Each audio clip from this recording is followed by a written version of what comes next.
하나님 말씀 에베소서 1장 15절과 16절 두 절 보도록 하겠습니다.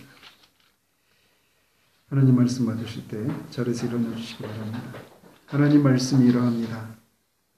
이로 말미암아 주 예수 안에서 너희 믿음과 모든 성도를 향한 사랑을 나도 듣고 내가 기도할 때 기억하며 너희로 말미암아 감사하기를 그치지 아니하고.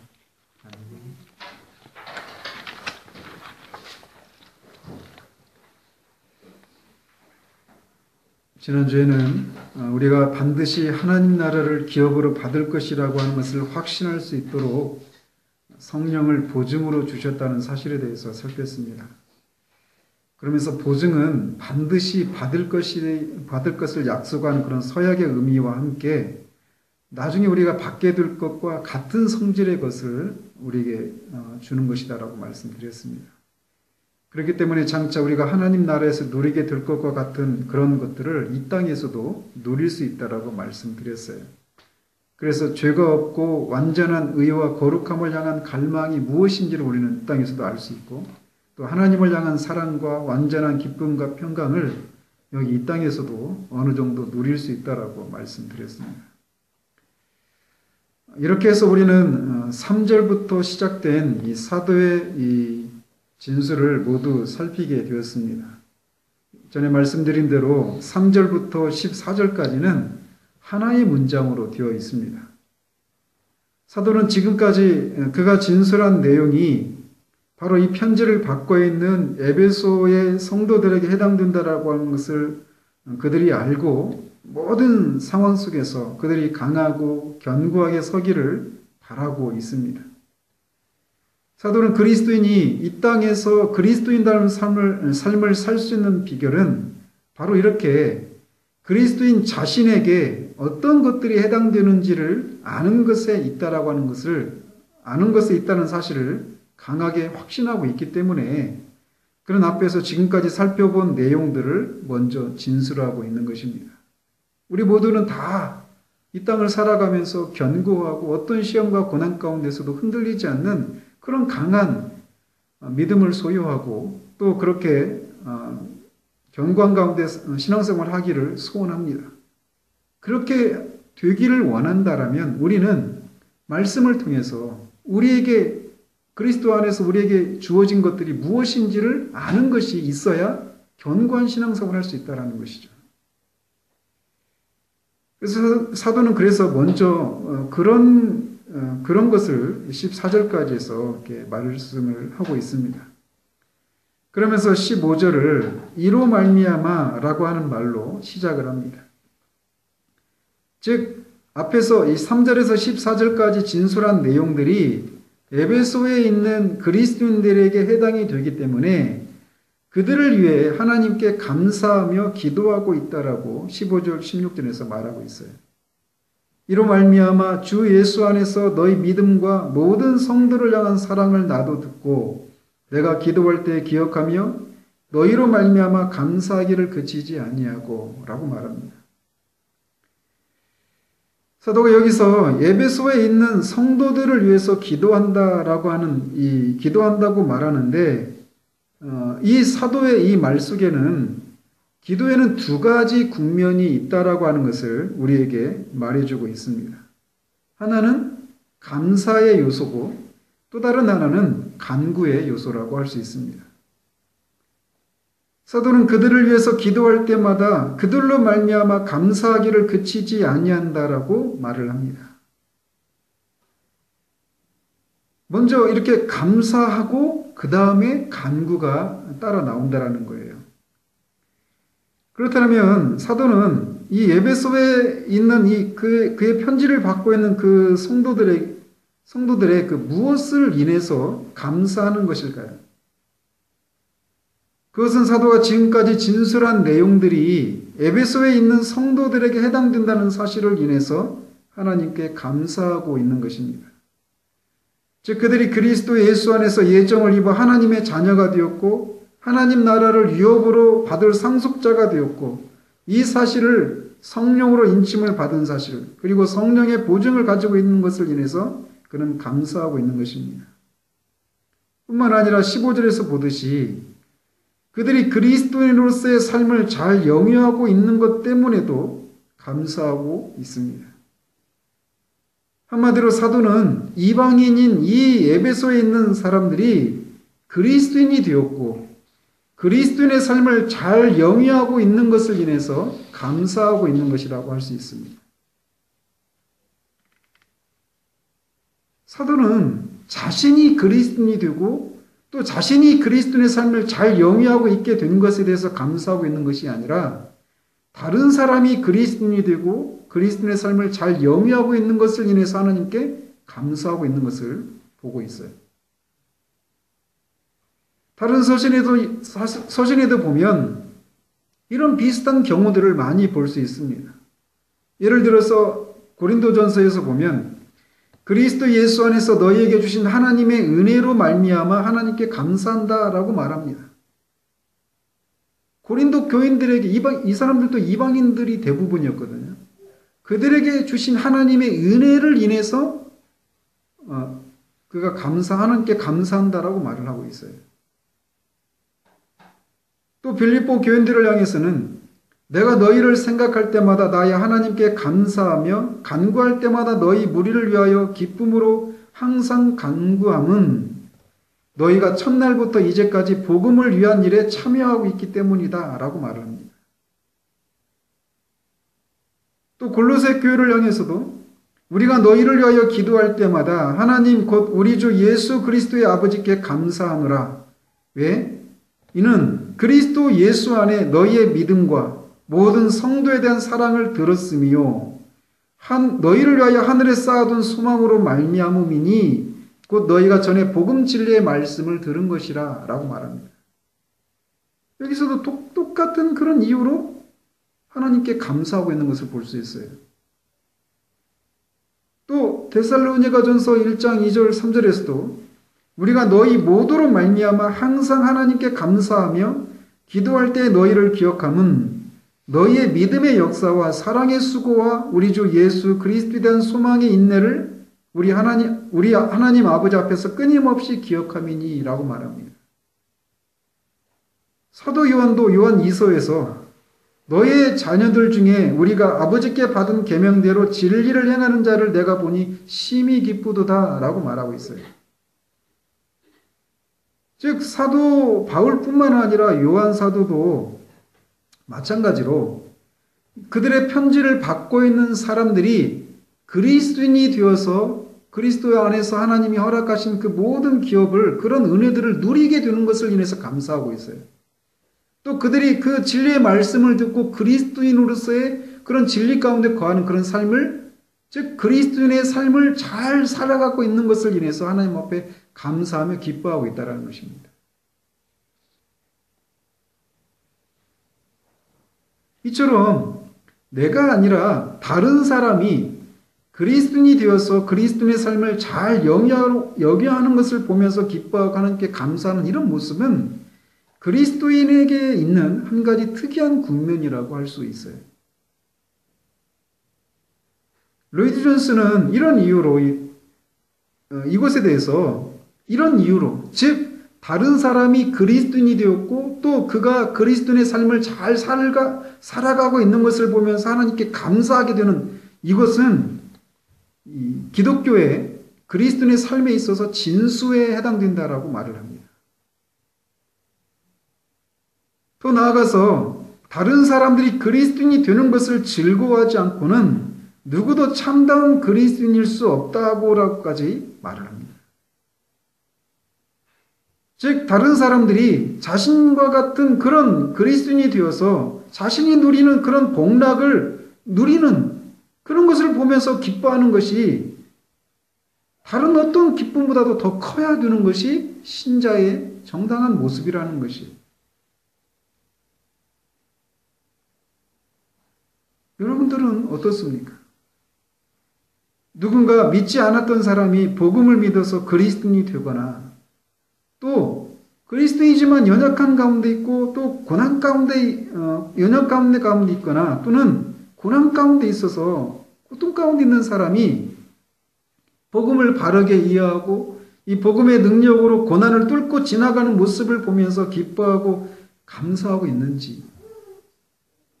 만약 우리가 그렇지 못하다라면 우리는 지금 정상적인 상태 가운데 있지 못하는 거예요. 누군가 그리스도인이 되고 그리스도인의 삶을 잘 살아내는 것이 우리에게 기쁨이 되어야 합니다. 사도는 이렇게 먼저 하나님께 이렇게 예배소에 있는 이 편지를 받고 있는 사람들이 그리스도인이 되어서 또 그리스도를 통해서 주시는 그 하늘에 속한 모든 신령한 복들을 그들이 누릴 수 있는 그런 상태가 되고 또 그것을 인해서 그리스도인의 삶을 잘 살아내고 있는 이런 모습을 보면서 하나님께 감사하며 기도를 시작하고 있습니다. 이렇게 감사로 기도를 시작하고 이제 17절부터 시작되는 이런 간구를 올려드리고 있는 거예요. 즉 기도는 감사가 먼저라는 것입니다.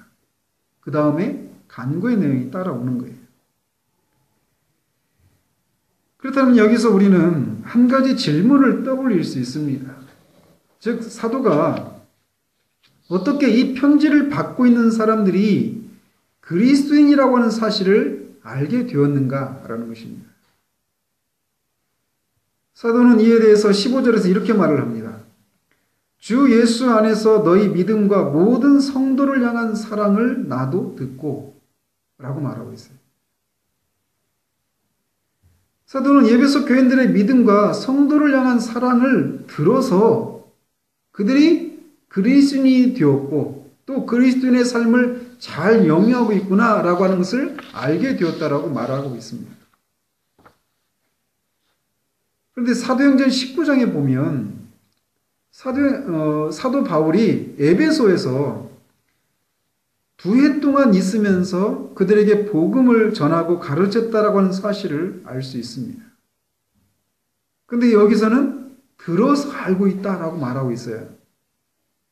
그러니까 에베소에 거의 교회를 개척하고 거기서 거의 2해 동안 그들에게 복음을 전하고 가르쳤는데 이제는 사도 바울이 에베소 교회를 떠나와 있어요. 떠나와서 지금은 감옥에 갇혀 있는데 그런 속에서 지금 에베소 교인들에 대한 이 소식을 들은 것입니다. 그가 얼마 전인지는 모르지만 그가 에베소에 있었을 때 그들에게 전했던 그 복음을 이 에베소 교인들이 여전히 믿고 있고 그 믿음의 근거에서 그리스도인의 삶을 계속해서 유지하고 있다는 사실을 그 소식을 들어서 알게 된 거죠. 그래서 그것을 인해서 하나님께 감사하면서 기뻐하고 있는 것입니다. 우리는 여기에서 한 사람이 그리스도인이라고 하는 사실을 어떻게 알 수 있는지에 대한 시금석을 보게 됩니다. 여러분이 그리스도인이라는 사실을 무엇을 근거로 확인할 수 있으십니까? 또는 다른 사람이 그리스도인이라는 사실을 어떻게 알 수 있습니까? 단순히 나는 그리스도인이에요 라고 말하면 그 사람은 그리스도인입니다 라고 생각을 해야 되겠습니까? 그렇지 않습니다. 그렇지만 오랜 세월 동안 교회 안에는 그리고 심지어는 교회 밖에도 자신이 그리스도인이라고 자처하면서도 실상은 그리스도인이 아닌 사람들이 항상 있어 왔습니다. 특히나 오늘날과 같은 시대는 더욱더 이런 사람들이 많은 것이 우리의 실상입니다. 자신이 그리스도인이라고 생각을 하고 있는데 사실은 그리스도인이 아닌 사람들. 따라서 우리는 우리 스스로가 그리스도인이라고 생각해도 무방하고 확실한 그런 시금석에 비추어서 우리 자신을 살펴보아야 합니다. 사도는 여기에서 그 시금석들을 우리에게 제공하고 있어요. 특별히 요한 1서에 보면 이런 시금석들이 많이 나와 있습니다. 요한 1서가 쓰여진 목적은 우리가 이미 살펴보았지만 거기에서 제공하고 있는 그런 여러 가지 시금석들에 자신을 비추어서 자신이 하나님으로부터 난 자이고 영생을 소유했다라고 하는 것을 알도록 하기 위해서 그 편지가 쓰여진 거예요. 그래서 그 사실을 알고 사도들이 누리고 있는 그런 기쁨과 하나님과의 교제를 그들이 누리도록 하기 위해서 그 편지를 쓰고 있다는 것이죠. 이뿐만 아니라 성경에는 요한일서뿐만 아니라 성경 곳곳에 정말 우리가 그리스도인인지 아닌지를 확인할 수 있는 여러 가지 시금석들을 제공해 주고 있습니다. 그래서 사도 바울은 고린도 교인들에게 너희는 믿음 안에 있는가 너희 자신을 시험하고 너희 자신을 확증하라. 예수 그리스도께서 너희 안에 계신 줄을 너희가 스스로 알지 못하느냐. 그렇지 않으면 너희는 버림받은 자니라 라고 말을 합니다. 그래서 우리는 이 사도가 말하는 것처럼 우리가 정말 그리스도인인가?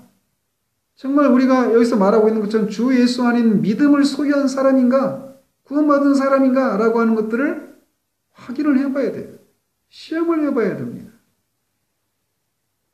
우리 교회에서는 이런 것들을 자주 들어오고 있죠.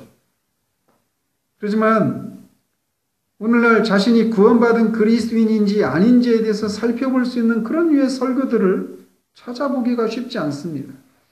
여러분들은 이런 말씀을 늘 들으니까 그냥 다 그런가 보다 하는데 그렇지가 않아요. 저도 정말 제가 회심하기 전에 26년 동안 교회를 다녔지만 거의 한 번도 그런 설교를 들어본 기억이 없습니다. 그래서 대부분의 이 교회를 다니는 사람들이 내가 그리스도인인가? 내가 정말 구원받은 사람인가? 이런 고민을 하지 않고 교회를 다녀요. 그리고 더 많은 사람들은 성경에 근거하지 않은 것들에 근거해서 자신을 그리스도인이라고 생각을 합니다.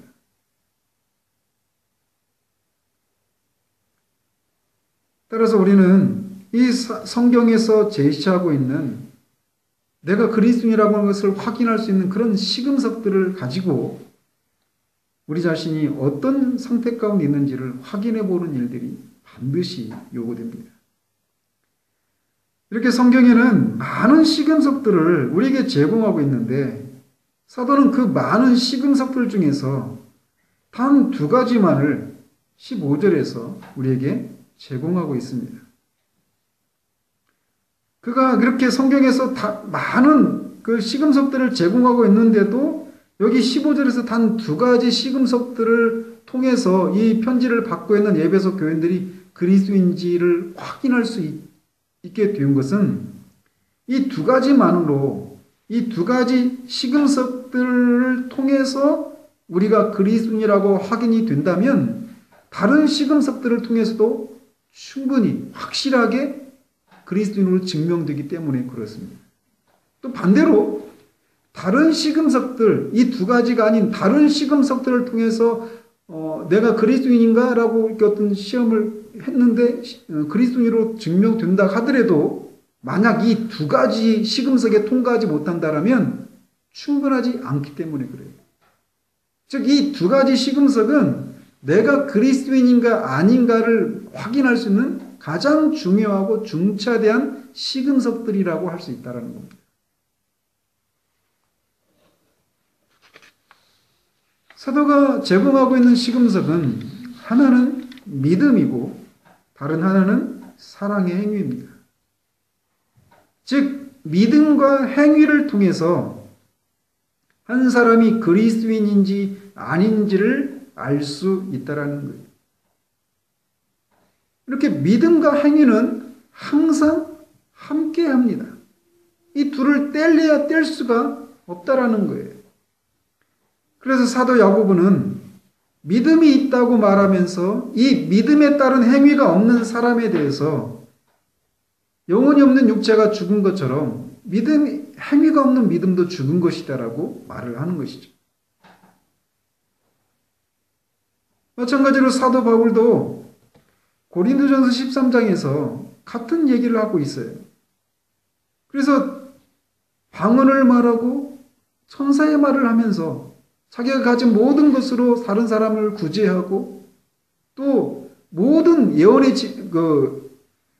예언하는 능력에 있어서 모든 비밀과 모든 지식을 알고 자신의 몸을 내어주는 삶을 살아도 아무것도 아닐 수 있다라고 말을 합니다. 사랑이 없다면.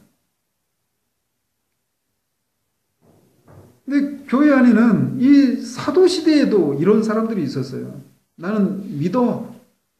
나는 예수를 믿어. 라고 말하면서 사실은 그 믿음에 따른 사랑의 행위들이 따르지 않는 그런 사람들이 교회 안에는 언제나 있어 왔어요.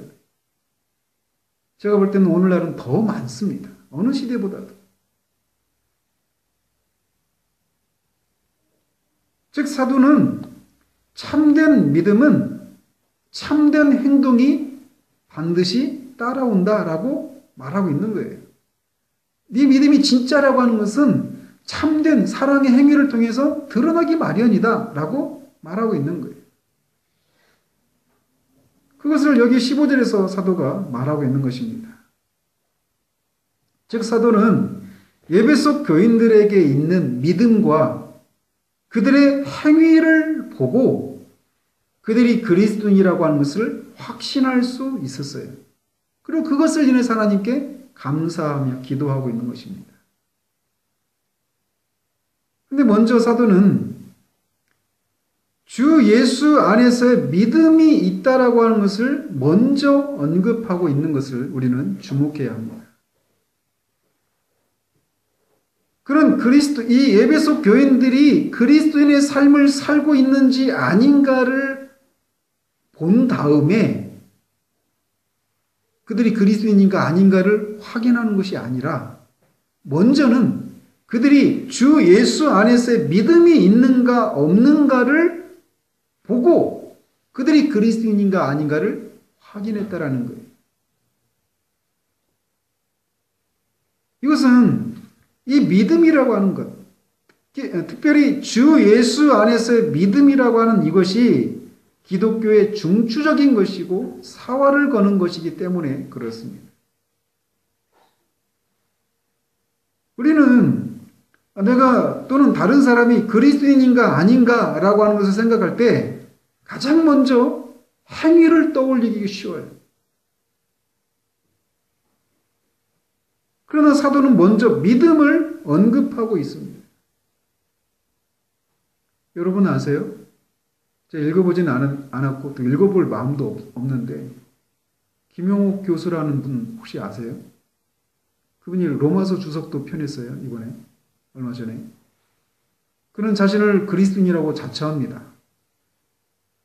그렇지만 예수 그리스도에 대해서 성경에서 말하는 대로 믿지 않아요.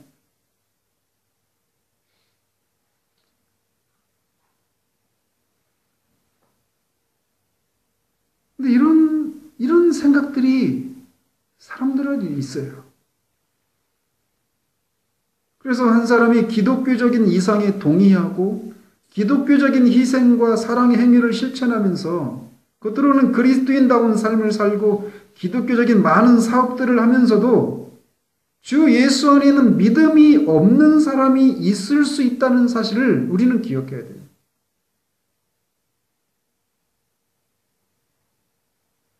그러면 사도가 여기서 한 사람이 그리스도인인가 아닌가를 확인할 수 있는 시금석들 중에 대표적인 두 가지를 말하면서 사랑의 행위를 먼저 말하지 않고 믿음을 먼저 말하고 있다고 하는 것. 특별히 주 예수 안에 있는 믿음을 말하고 있다는 사실을 우리는 주목해야 합니다.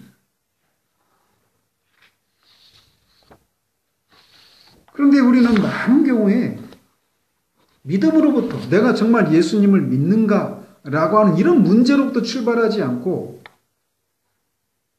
그리스도인다운 그런 삶이 있는가 이것으로부터 출발한다라는 거예요.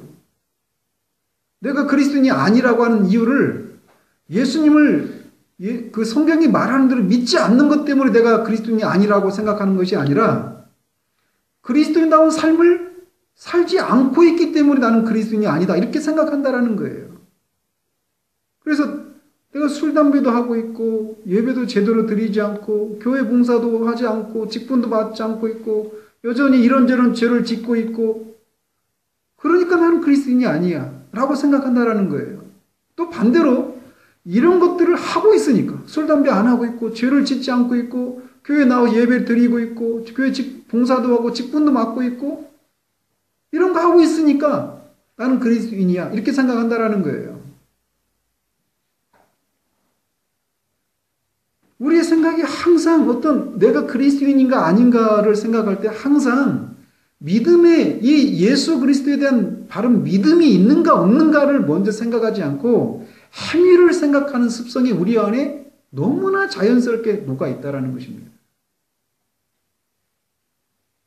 그러나 사도가 말하는 것처럼 우리는 내가 그리스도인인가 아닌가를 확인하는 데 있어서 행위가 먼저가 아니라 주 예수에 대한 믿음으로부터 출발을 해야 합니다.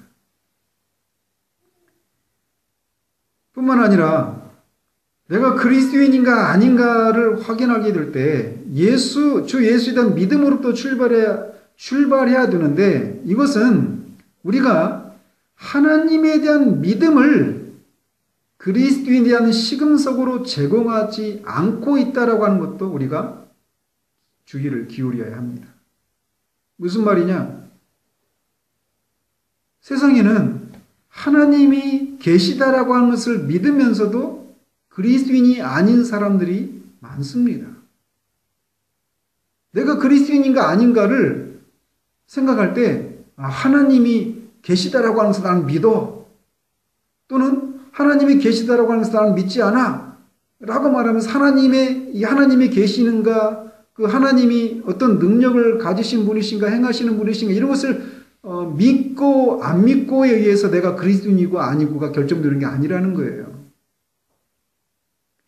주 예수에 대한 믿음, 이게 내가 그리스도인인가 아닌가를 결정하는 중추적인 요소라는 것입니다. 말씀드린 것처럼 세상에는 하나님이 계시다라고 하는 것을 믿으면서도 그리스도인이 아닌 사람들이 굉장히 많아요. 수십억입니다. 유대교도들은 다 그렇죠. 하나님을 믿습니다, 그들은. 구약 성경에 계시는 하나님을 믿어요, 그들은. 그런데 그리스도를 믿지 않아요. 그렇기 때문에 그들은 그리스도인이 아니에요. 다른 말로 구원 밖에 있는 사람들입니다. 유대교도들보다 훨씬 더 많은 숫자, 아마 기독교인보다 더 많을 수도 있어요. 이슬람 교도들. 이 사람들도 하나님을 믿습니다. 하나님의 존재를 믿어요. 천국도 믿고 지옥도 믿고 다 믿습니다. 그렇지만 주 예수에 대해서 믿지 않아요.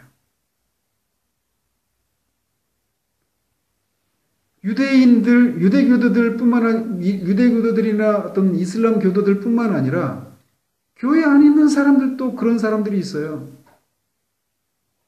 그래서 자신의 삶을 살아가다가 어떤 계기를 통해서 하나님이 계시다라고 하는 것을 확인하는 어떤 사건을 경험합니다. 여러분, 뭔가 비슷한 경우들이 많아요. 불치병에 걸렸는데 하나님의 능력으로 그 불치병에서 고침을 받은 사람들.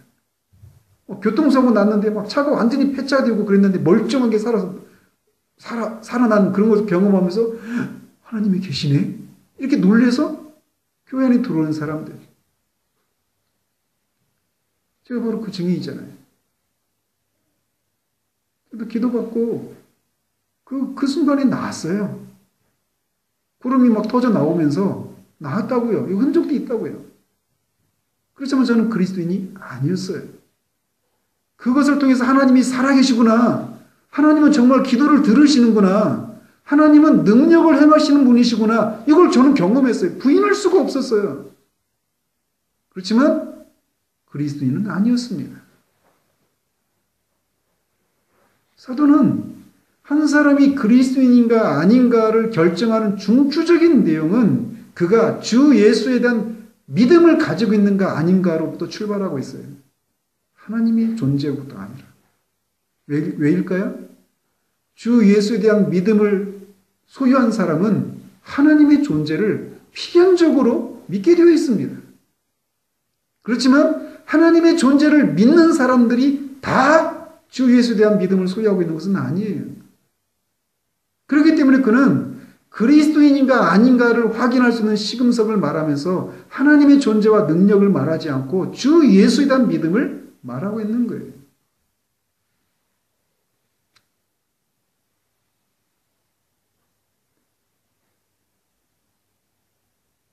사도가 주 예수 안에 있는 믿음을 이렇게 첫 번째 시금석으로 제공하고 있는데, 주 예수 안에 있는 믿음을 가진 사람들이 그리스도인이다라고 하는 이 사실은 그리스도인이라고 하는 사람이 어떤 사람인가를 우리에게 말해주고 있습니다.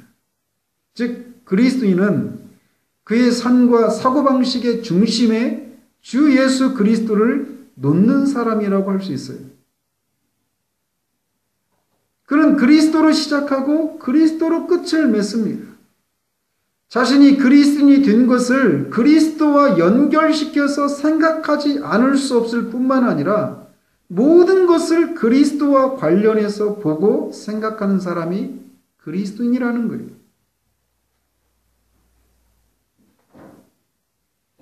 그래서 그는 자신을 절대로 신뢰하지 않습니다.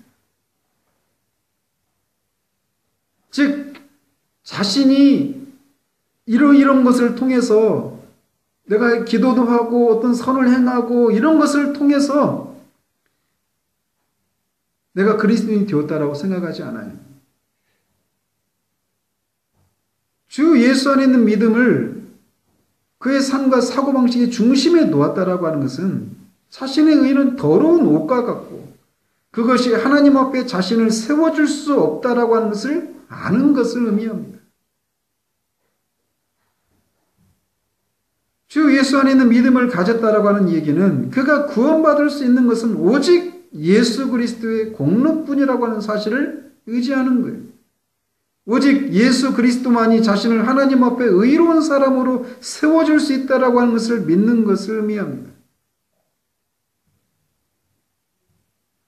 주 예수 안에 있는 믿음을 가졌다라고 하는 것은 예수님이 이 세상에 오시고 십자가에 죽으신 것은 바로 자신과 같은 죄인을 구원하시기 위함이라는 사실을 믿는 것을 의미해요.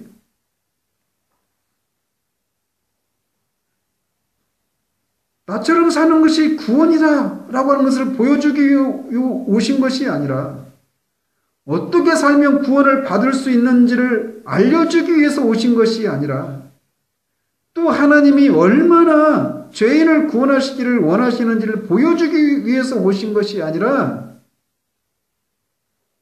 바로 자신과 같은 죄인들을 대신해서 십자가에서 하나님의 형벌을 받아 죽으시기 위해서 그리고 그것을 통해서 우리를 구원해 주시기에 오셨다라고 하는 것을 믿는 것을 의미하는 거예요.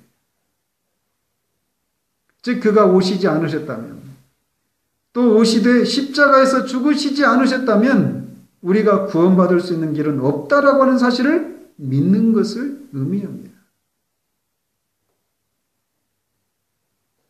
그러므로 주 예수 안에 있는 믿음을 가졌다라고 하는 의미는 구원을 위한 유일한 소망은 오직 그리스도께서 하신 일에 기댈 수밖에 없다는 사실을 믿는 것을 의미해요. 내가 행한 어떤 것도 의지하지 않고 오직 예수 그리스도께서 십자가에 죽으시고 다시 살아나신 사실과 그가 나를 위해서 율법을 지켜서 얻으신 의 이외에는 의지할 것이 없다라고 하는 것을 의미해요. 그래서 그의 자랑거리는 그리스도의 피와 의입니다. 이것이 주 예수 안에 있는 믿음이 의미하는 거예요.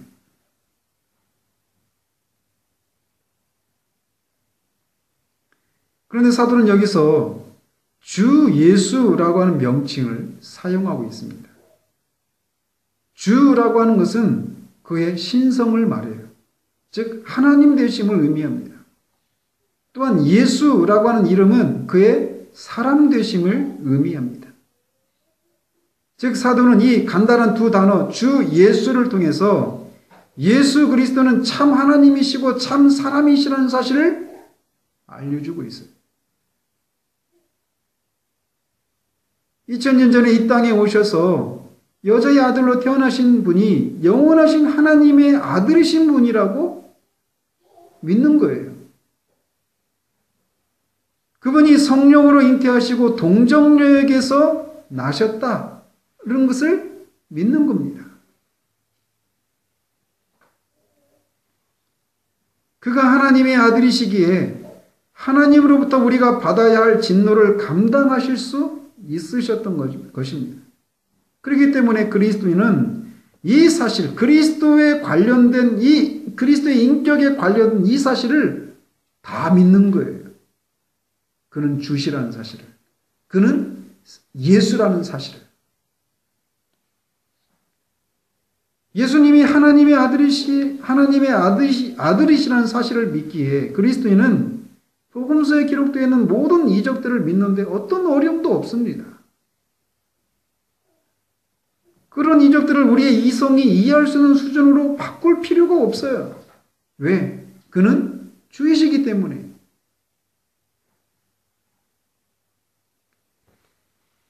그러나 동시에 그는 예수이십니다. 즉 참 사람이셔요. 그렇게 우리와 같은 인간을 위한 중보자가 되실 수 있으십니다. 우리와 같이 율법 아래 복종하셔서 율법이 요구하는 모든 순종을 감당하셨습니다. 그는 우리와 같이 시험을 당하셨습니다. 그렇기 때문에 우리를 모든 시험에서 능히 건지시고 시험 가운데 있는 우리가 어떤 고통을 겪는지를 다 아셔요. 왜? 그는 예수이시니까. 참 사람이시니까. 그는 예수라 이름 불리고 나사렛에서 몫으로 그의 생애를 보냈다가 십자가에 달려 죽으신 분이십니다. 그가 십자가에 죽으신 것은 우리의 죄에 대한 형벌을 감당하시기 위함이었어요.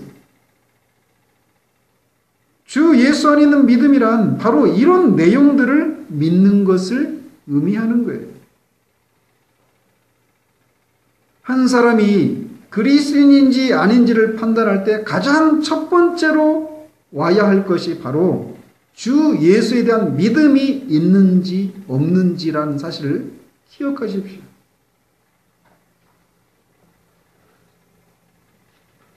교회를 다니다가 또는 교회를 전혀 다니지 않던 사람이 어느 날 갑자기 나는 구원을 받았는가? 라고 하는 생각이 밀려올 때가 있습니다. 사실 그때가 굉장히 복된 때거든요. 근데 그것이 시작될 때는 그런 와중에 있을 때는 그게 뭔지 몰라요.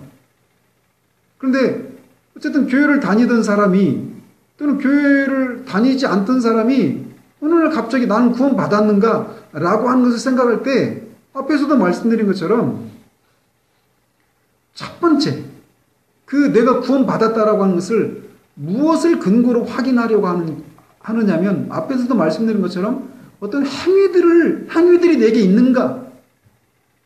내가 어떤 걸 해야 될 것을 하고 있는지 또는 하지 말아야 될 것을 하지 않고 있는지 이걸 가지고 확인하려고 하는 습성이 우리 가운데 있어요. 그러나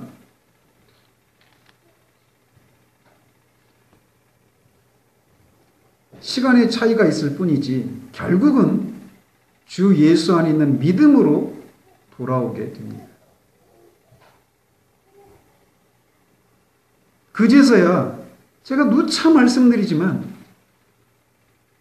그제서야 자신이 얼마나 자기 의를 붙들고 있었는지를 깨닫게 돼요. 얼마나 기도했는지, 얼마나 순종했는지, 얼마나 구원을 갈망했는지 하는 것들이 자신의 죄를 없게 해주지 못하고 오직 그리스도의 피와 그의 공로만이 자신의 죄를 깨끗하게 해줄 수 있는 유일한 것임을 인식하고 그것만을 의지하게 됩니다. 여러분은 돌아보십시오. 이미 그리스도인이 된 분들 한번 돌아보세요. 다 이런 과정을 겪어요. 내가 구원받았는가 이런 질문이 떠오를 때 먼저 내가 예수님 믿나? 성경이 말하는 대로 바르게 믿고 있나? 이걸 생각하지 못해요. 항상 어떤 행위의 근거에서 내가 구원받았는지 아닌지를 확인하려고 하는 습성이 우리 가운데 있다고요. 결국 돌고 돌아서 결국 돌아오는 질문 뭐냐? 예수님이 바로 나를 위해서 십자가에 죽으신 하나님의 아들이시구나. 그는 주 예수구나. 나의 유일한 구세주이시고 나의 주이시구나. 이 사실을 믿는 것으로 돌아와요. 그래서 이 예수 그리스도에 대한 믿음은 정말 너무 쉬운데 너무 어려운 거예요. 웃기죠? 사실 그렇습니다. 지금도 여러분들 중에는 내가 그리스도인이 맞나? 이런 생각을 하면서 제가 말씀드린 이렇게 말을 하고 있는데도 여전히 그 생각을 벗어나지 못하고 계신 분들이 계셔요. 그래서 내가 이렇게 제대로 못 살고 있는데 내가 어떻게 구원받은 사람일 수 있어? 이렇게 생각한다고요. 그게 아니라는 겁니다. 주 예수에 대한 바른 믿음이 있는가예요. 그래서 성경은 사도 바울이 빌립보 간수에게 그렇게 얘기하는 거예요. 다른 복잡한 얘기를 하지 않습니다. 그리스도인다운 삶을 살아라 이런 얘기를 하지 않아요. 뭐라고 말합니까? 주 예수를 믿으라라고 말하는 거예요. 십자가에 달려 죽으신 그분이 주이시다. 하나님의 아들이시다. 그분이 바로 너의 죄를 위해서 죽으시고 다시 살아나셨다. 그래서 그를 믿는 자마다 죄를 용서해 주시고 하나님의 자녀 삼아 주신다. 이 사실을 믿으라고 성경은 말하고 있는 것입니다. 그러므로 내가 정말 그리스도인가라고 하는 생각이 여러분 가운데 그런 불안한 생각들이 일어난다면 여러분이 하셔야 될 일은 무엇이냐? 주 예수를 믿으셔야 되는 거예요. 주 예수를 믿으십시오. 그게 한 사람이 그리스도인인가 아닌가를 말해주는 첫 번째 시금석이에요. 우리는 이거를 너무나 많이 듣고 있기 때문에 너무나 자주 듣고 있기 때문에 이게 우리에게 크게 다가오지 않을 수 있어요. 근데 보십시오. 성령이 정말 여러분들을 그 사실을 믿게 하실 때 여러분 놀라게 되는 일이 일어나요. 이렇게 가까이 있고 이렇게 쉬운데 나는 왜 이렇게 오랜 세월을 믿지 못했을까? 놀랍니다.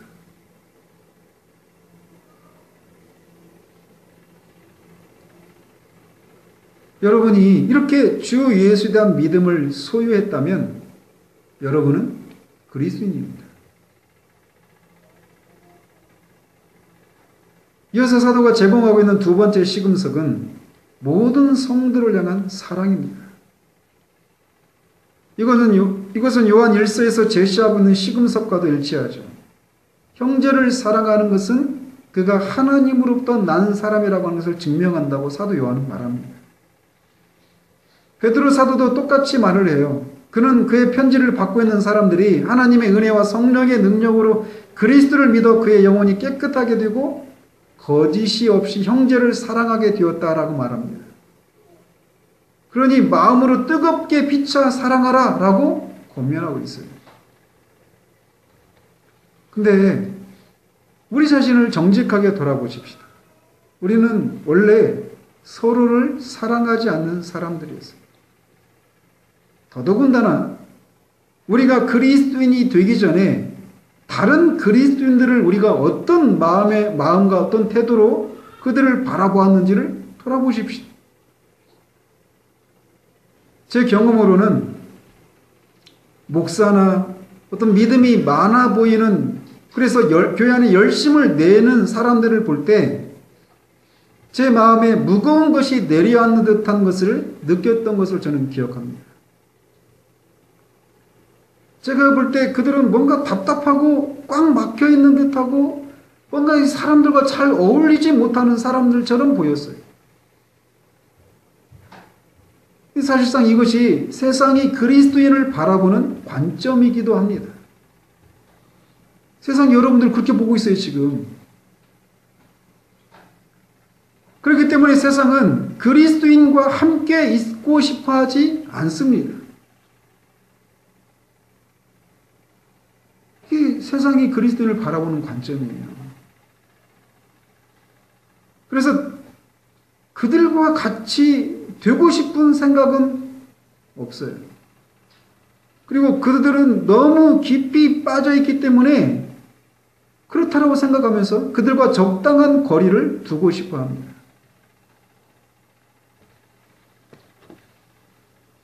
돌아보세요. 우리 여러분 자신 한번 돌아보십시오. 저 역시도 그랬어요. 교회 안에 있는 많은 사람들이 그런 상태 가운데 있는 사람들이 많아요. 교회 안에서 열심을 내는 사람들, 이런 사람들은 뭔가 특별한 사람들만 경험하는 것이고, 막 그 신앙생활에 올인하는 듯한 이런 것은 올바른 것이 아니라고 생각해요. 그래서 적당한 거리를 두려고 합니다. 그런 것이 사람들과의 관계 속에 나타나는 거예요. 그래서 사람을 보면서 그런 부담들을 가지는 거예요. 막 믿음의 그런 열심을 보이는 듯한 그런 사람을 보면 부담을 느끼는 거예요.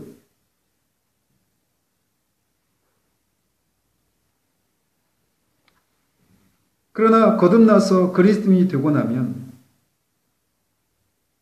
그리스도인들에 대해서 전혀 다른 시각과 마음을 가지게 됩니다. 그들은 형제를 사랑하게 돼요. 왜냐하면 같은 피를 소유한 가족이라고 하는 생각이 들기 때문에 그렇습니다. 우리는 피를 나눈 가족이 아닌 다른 사람들과 더 사랑하기 마련입니다. 그래서 가족에게서 보이는 연약함이나 잘못은 감싸려 하고 들춰내지 않으려고 해요.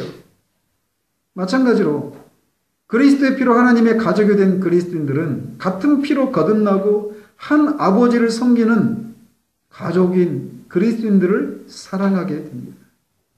그래서 가족들 중에 하나님을 아는 지식에서 더 깊고 그리스도를 닮은 데서 더 온전한 그런 형제를 닮고 싶어하고 그와 같이 교제를 나누고 싶어하고 그와 함께 있고 싶어합니다. 전에는 높은 지위와 유명한 사람들과 친분을 쌓고 그들과 함께 교제를 나누는 것이 좋았어요. 그러나 이제는 그리스도 안에 있는 형제들과 같이 교제하는 것이 더 좋습니다.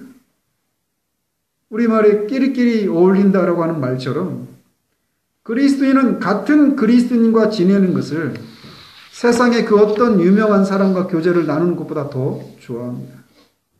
왠지 아세요? 말이 통하니까.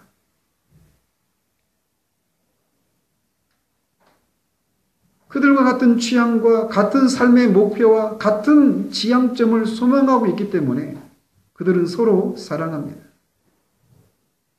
따라서 형제를 사랑한다라고 하는 이 말 속에는 그 형제들이 사랑하는 것도 사랑한다라고 하는 것을 내포하고 있는 거예요. 따라서 형제를 사랑한다라고 하는 말 속에는 형제들이 사랑하는 하나님을 사랑한다라고 하는 개념도 들어 있습니다. 우리가 이 세상에서도 사랑하는 사람이 생기면 그가 사랑하는 것을 또 그가 사랑하는 사람들을 사랑하게 되기 마련인 것처럼 그리스도인들도 마찬가지입니다. 그래서 같은 그리스도인들을 사랑할 뿐만 아니라 그 그리스도인들이 사랑하는 것들을 사랑해요. 그래서 그들이 사랑하는 하나님을 사랑하게 되는 겁니다. 그런데 사도는 여기서 모든 형제를 향한 사랑이라고 말을 하고 있어요. 전에도 말씀드렸지만 이 편지를 받고 있는 사람들의 면면을 생각해 보십시오. 그들 중에는 노예들도 상당수 있었어요. 물론 높은 지위에 있는 사람도 있었겠죠. 자유인들도 있었고 남자도 있고 여자도 있고 어린아이도 있고 늙은 사람도 있고 그들 사이에는 신분상이나 또는 경제적인 지위나 사회적인 지위에서 많은 차이가 있었을 것입니다. 그런데 그들은 모든 형제를 사랑한다라고 말하고 있어요. 그런 신분상의 차이와 경제적인 지위가 있음에도 불구하고 사랑한다라는 거예요. 즉 그리스도인은 사람을 바라보는 새로운 관점을 가진 사람들이라고 하는 것을 우리에게 말해주고 있는 겁니다. 그들의 출신이 무엇인지, 그들의 학벌이 어느 정도 되는지, 그들의 재산 정도가 어느 정도 되는지는 중요한 문제가 되지 않아요.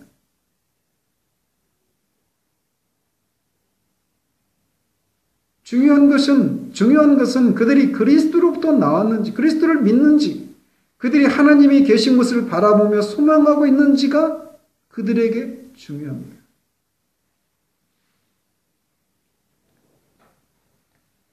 하나님을 사랑하고 하나님을 추구하는지, 이게 중요한 거예요, 그들에게. 그게 있다면 그들의 학벌의 차이가 있음에도 불구하고, 경제적으로나 사회적인 지위의 차이가 있음에도 불구하고 문제될 것이 없다라는 겁니다. 왜? 그리스도는 새로운 관점을 가진 사람들이니까.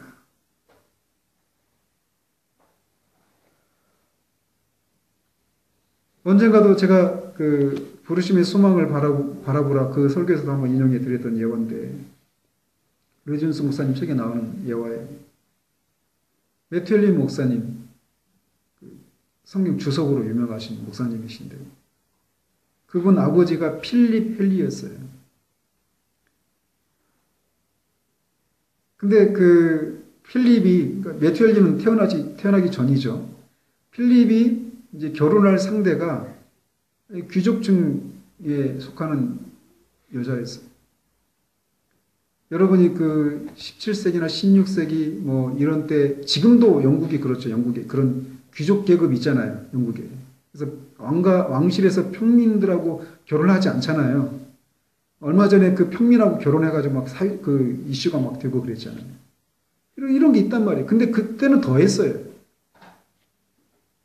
근데 이 귀족 계급의 이 여인이 이 필립을 사랑하는 거예요. 아주 신분이 낮은. 그러니까 부모들이 그 결혼을 반대했습니다. 그러면서 자기 딸에게 묻기를, 그가 어디 출신이냐고 물어요. 그러자 그 여인이 이렇게 대답합니다. 나는 그가 어디 출신인지 모르지만 그가 어디를 향해 가고 있는지는 압니다. 이게 그리스도인입니다. 그렇다고 해서 신분의 지위 뭐 이런 거 다 상관하지 않고 그냥 그리스도인이면 다 결혼해라 이런 얘기를 말하는 게 아니에요. 사람을 바라보는 새로운 관점을 가지게 된다는 것입니다.